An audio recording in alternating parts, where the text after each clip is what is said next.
Good morning to all of you. Gayatri school सातों के YouTube channel में आप सभी का स्वागत है। इस चैनल को ज़्यादा से ज़्यादा सब्सक्राइब करें, लाइक शेयर एवं कमेंट जरूर करें ताकि आपको 11 एग्रीकल्चर साइंस से संबंधित नए प्रकार की क्लास उपलब्ध हो सके। प्यारे बच्चों, जैसा कि पहले से यहाँ पर स्टडी कर रहे छात्र छात्राओं को तो पता है कि गायत्री विद्या मंदिर उच्च माध्यमिक विद्यालय सांचौर में एक अलग से साइंस सब्जेक्ट संचालित हो रही है जिसका नाम है एग्रीकल्चर साइंस। तो इच्छुक विद्यार्थी अपना रजिस्ट्रेशन एडमिशन करवा सकते हैं ओपन।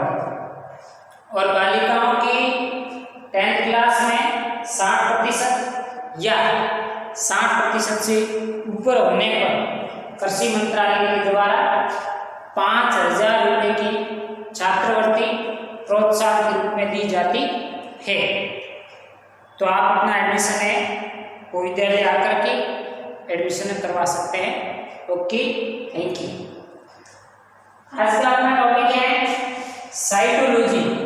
हिंदी में कहना चाहूँ तो कोशिका विज्ञान। ये 11th क्लास की एग्री बायोलॉजी का लेसन नंबर 2 डिस्कशन करने जा रहे हैं। साइटोलॉजी का मतलब हुआ कि विज्ञान की वह शाखा जिसके अंतर्गत कोशिका का अध्ययन किया जाता है उसे कोशिका विज्ञान या साइटोलॉजी कहते हैं। सबसे पहले तो अपन बात करते हैं कोशिका की। तो कोशिका सजीवों की संरचनात्मक एवं क्रियात्मक इकाई होती है, structural and functional unit of the living organism. यानी कि जीवित जीव किसी भी सजीव कोशिका की सजीव की संरचनात्मक और क्रियात्मक इकाई कहलाती है। सेल एक लैटिन भाषा का शब्द है और ये सेल शब्द है वो सेल्यूलर से लिया गया है। सेल एक लैटिन भाषा का शब्द है जिसको सेल्यूलर से लिया गया है। सामान्यतः जीव 2 प्रकार के होते हैं। एक होते हैं यूनिसेल्युलर और दूसरे होते हैं मल्टी सेल्युलर। यूनिसेल्युलर मतलब एक कोशिकीय जीव, मतलब कि ऐसे प्रकार के ऑर्गेनिज्म या ऐसे जीव जो केवल और केवल एक ही प्रकार की कोशिकाओं से बने होते हैं उसे एक कोशिकीय जीव कहते हैं, जैसे जीवाणु कोशिका का शरीर। दूसरे होते हैं कुछ ऐसे सजीव जिनका शरीर बहुत सारी कोशिकाओं अनेक कोशिकाओं से मिलकर के बना होता है, तो उसे बहुकोशिकीय या मल्टी सेल्युलर इन ऑर्गेनिज्म कहते हैं। जैसे फॉर एग्जाम्पल मनुष्य। कोशिका सजीवों की संरचनात्मक एवं क्रियात्मक इकाई है और स्वतः जनन का सामर्थ्य रखती है। ये विभिन्न जीवों का वह छोटे से छोटा संगठित रूप है जिसमें वे सभी उपापचय क्रिया होती है जिन्हें सामूहिक रूप से हम जीवन कहते हैं। यानी कि जितनी भी शरीर की समस्त उपापचय क्रियाएं जो संचालित होती है वो यहाँ पर संपन्न हो पाती है। सबसे पहले अपन बात करते हैं कोशिका की खोज की। तो कोशिका एक अंग्रेजी शब्द सेल जो एक लैटिन भाषा का शब्द है सेल्यूलर शब्द से लिया है, जिसका सिंपल अर्थ होता है एक कक्ष से। और कोशिका की खोज का श्रेय रॉबर्ट हुक को जाता है। रॉबर्ट हुक ने 1665 में कोशिका की खोज कर ली थी, जिन्होंने सबसे पहले एक छोटे छोटे कोशिकाओं को देखा और इसे नाम दिया सेल। और उनके बाद जीवित कोशिका का अध्ययन करने वाले वैज्ञानिक थे जिन्होंने अपने स्वयं द्वारा निर्मित सूक्ष्मदर्शी में जीवित कोशिका का अध्ययन किया। उसका नाम है एंटोनी वॉन ल्यूवेनहोक। और एंटोनी वॉन ल्यूवेनहोक को सूक्ष्म जैविकी या इंग्लिश में कहना चाहूँ तो माइक्रोबायोलॉजी का जनक कहा जाता है। आगे बात समझ। तो ये सामान्य परिचय था कोशिका का। सेल एक लैटिन भाषा का शब्द है जिनको सेल से लिया है। दो प्रकार के जीव होते हैं, एक कोशिकीय एवं बहुकोशिकीय। कोशिका की खोज सर्वप्रथम रॉबर्ट हुक ने 1663 में की। इन्होंने छोटे छोटे कोशिकाओं को देखा और उनके बाद एक जीवित कोशिका को देखने का श्रेय एंटोनी वॉन ल्यूवेनहोक को जाता है। और इसी वैज्ञानिक को सूक्ष्म जैविकी का पिता या फादर ऑफ माइक्रोबायोलॉजी के नाम से भी जानते हैं। ओके, नेक्स्ट है सेल थ्योरी या कोशिका सिद्धांत। कोशिका सिद्धांत का प्रतिपादन करने वाले वैज्ञानिक स्लीडन एवं स्वान, जिन्होंने 1838-39 में सेल थ्योरी का प्रतिपादन किया।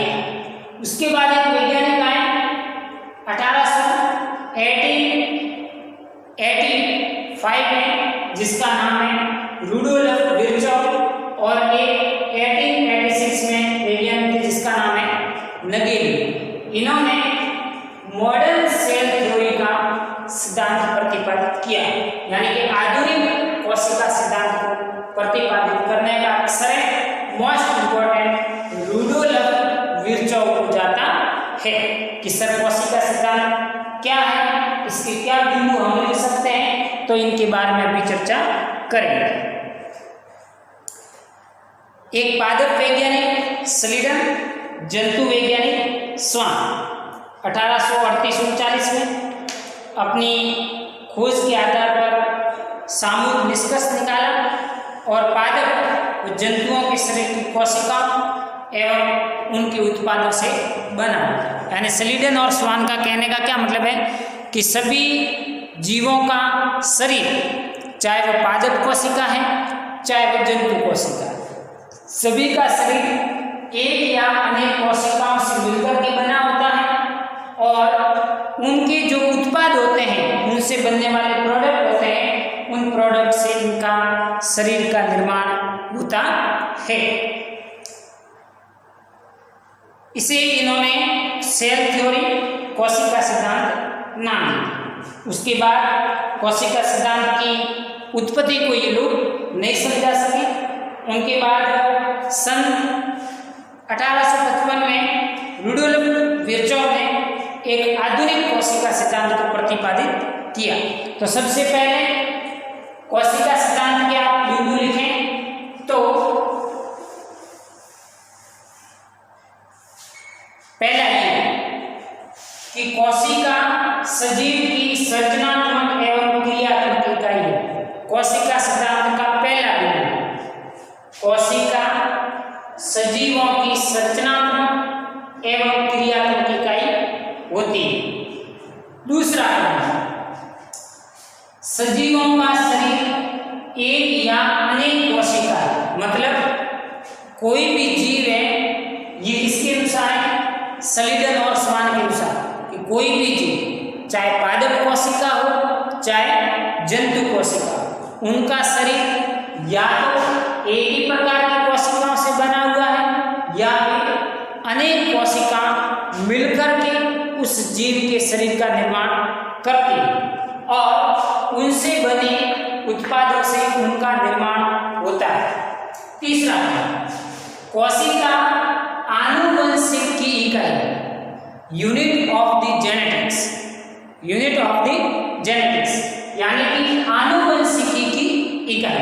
आनुवंशिकी का मतलब ये कोशिका है और इस कोशिका के अंदर पाया जाता है केंद्र, ठीक है, और केंद्र के अंदर ये पाया जाता है इसका आनुवंशिक पदार्थ। ये आनुवंशिक पदार्थ डीएनए होगा या फिर क्या होगा, आरएनए, ठीक है। तो ये आनुवंशिक के गुण है डीएनए, ठीक है, जो एक पीढ़ी से दूसरी पीढ़ी में क्या होंगे, संचरित होंगे। इसलिए कोशिका के अंदर अपना खुद का केंद्र पाया जाता है और केंद्र के अंदर आनुवंशिक पदार्थ पाया जाता है, जो एक पीढ़ी से दूसरी पीढ़ी में अपने वंशागत लक्षणों को स्थानांतरित करने का कार्य संपादित करता है। इसलिए कोशिका को आनुवंशिकी की इकाई कहा जाता है। ओके, तो ये 3 सिद्धांत है स्लीडन और स्वान के अनुसार। सजीवों की संरचनात्मक और क्रियात्मक इकाई, सभी जीवों का शरीर एक या अनेक प्रकार की कोशिकाओं से बना होता है और कोशिका आनुवंशिक की इकाई है। ये 3 बिंदु है कोशिका सिद्धांत जो पहले स्लीडन और स्वान ने दिया था उसके अनुसार। उसके बाद एक वैज्ञानिक है जिसने रुडोल्फ विर्चोव ने आधुनिक कोशिका सिद्धांत का प्रतिपादन किया। अब रुडोल्फ विर्चोव के अनुसार आधुनिक कोशिका सिद्धांत क्या है कि इनके अनुसार नई कोशिकाओं का निर्माण पूर्ववर्ती कोशिकाओं से होता है। ये किसने बताया, रुडोल्फ विर्चोव। तो ये क्या है कि सर नई कोशिकाओं का निर्माण पूर्ववर्ती कोशिकाओं से है, वो कैसे होता है, तो मैं आपको यहाँ पर समझा देता हूँ और फिर इसका क्या करते हैं।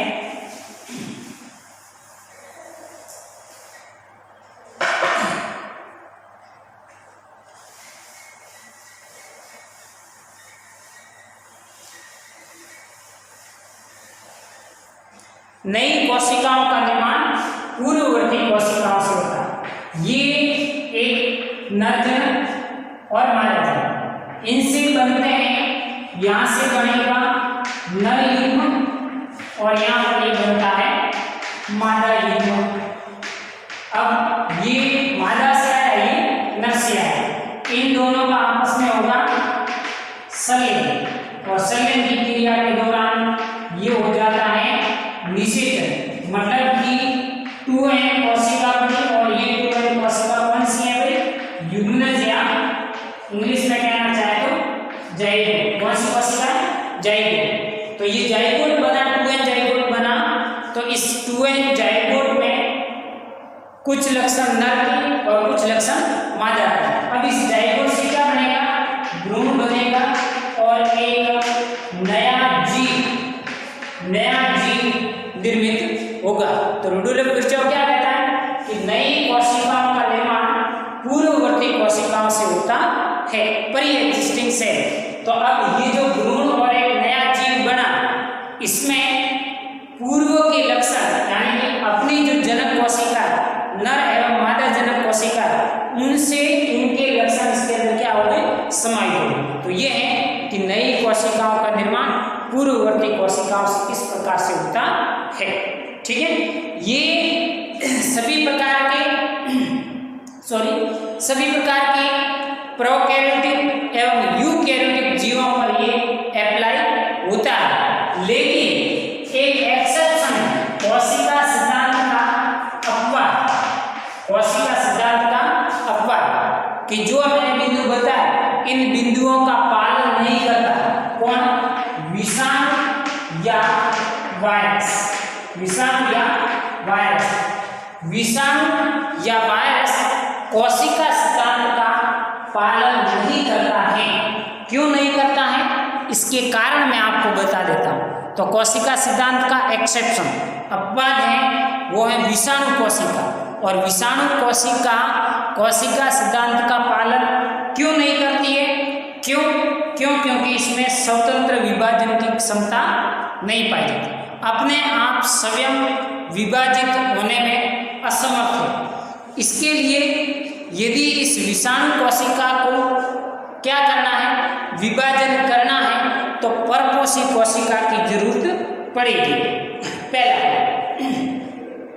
दूसरी बात, प्लाज्मा झिल्ली, कोशिका द्रव्य, एंजाइम एवं अन्य प्रकार के कोशिकीय अवयव, समस्त प्रकार की चीजें इसके अंदर नहीं पाई जाती। और तीसरा कि इसमें आनुवंशिक पदार्थ या तो डीएनए अथवा आरएनए, इन दोनों में से कोई एक पाया जाता है, ये दोनों एक साथ नहीं पाए जाते हैं। तो आप इसको थोड़ा समझें कैसे।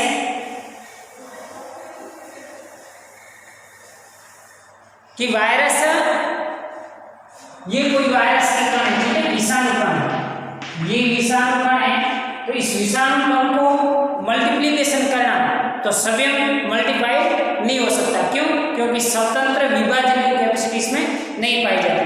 अब ये वायरस की प्रकृति क्या है, सजीव व निर्जीव, सजीव एवं निर्जीव, न सजीव है और न निर्जीव, इन दोनों के बीच की योजक कड़ी के रूप में कार्य करता है।